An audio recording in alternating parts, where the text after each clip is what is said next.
Hello and welcome team. Here's the video for our reference and guidelines. Quick video. Of course, whenever I get here to the workbench, it starts working for me. I'm still just going to show you anyway how you would approach a Ditting coffee grinder like this. It doesn't work. Usually, you'll have one of these switches down here. You can see it's got the rounded edges around the outside. I apologize for the slightly low light, but hopefully you can tell. Now, it's very important. It's unplugged right now because, like I said, it started to work for me just because, but we're still going to replace it. If I hit this switch and all you hear is the switch sound, no humming, no buzzing, no electronical noise whatsoever, then it's likely going to be your switch. These Dittings have a switch problem. It's a very well-known issue. And so if that happens, let me show you what to do real quick just to replace it.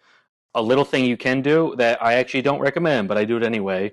You can take some contact cleaner, literally just spray it in there on both sides while it is unplugged. Thank you. Don't do that while it's plugged in. Let it sit for a second and try it. Sometimes that'll loosen it up to give you life for a few minutes. I bet you don't have this on hand, but it is a good way to diagnose that the switch was in fact the issue before you go tearing this thing apart too much.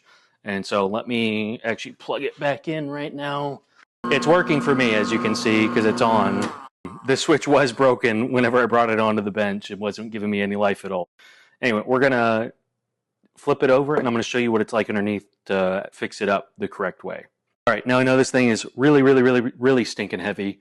If you happen to have a little square here, I don't think all of them do, then you're in luck. It's going to be a little bit easier. What you're going to want to do, if you don't have that, you're probably going to need to take all of these off. You can technically just pop this switch out if you feel so inclined. I don't like to do that just because you're liable to break something or pull some wires. But since I have that little square, it means I can slide things out. I'm taking off these top two screws. Sorry for the shaky cam. This one's stuck on there a little bit easier, or a little bit more. And then we can just loosen the bottom two enough to give us some leverage to where we can bend this.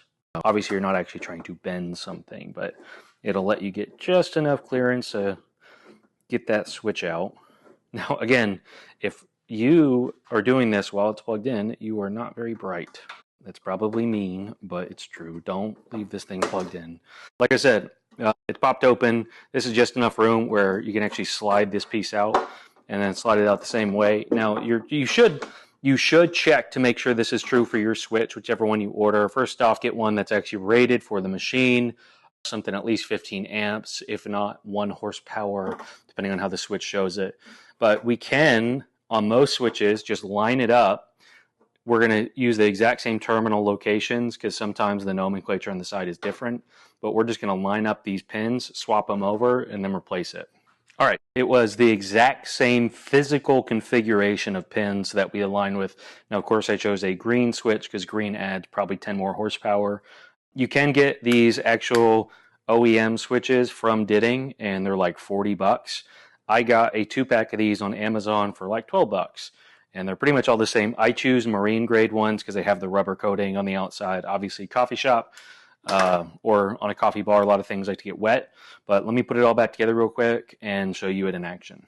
All right, we're back. Switch has been replaced. Again, the big caveat to this is if you only hear that sound whenever you activate it, no buzz, no anything, it is very likely the switch. These are a known problem. For whatever reason, they like to go bad, and they give you no real sign other than you just try to turn it on, and all of a sudden, it doesn't work. But alas, here we are. New switch, again, green switch, just because I like that. You don't have to spend the OEM money on it. I might get in trouble for saying that. I'm sure comment warriors will tell me that below, but this is how I fix it. Hope this is helpful, and it only takes about 5 minutes, so should get you back up and running.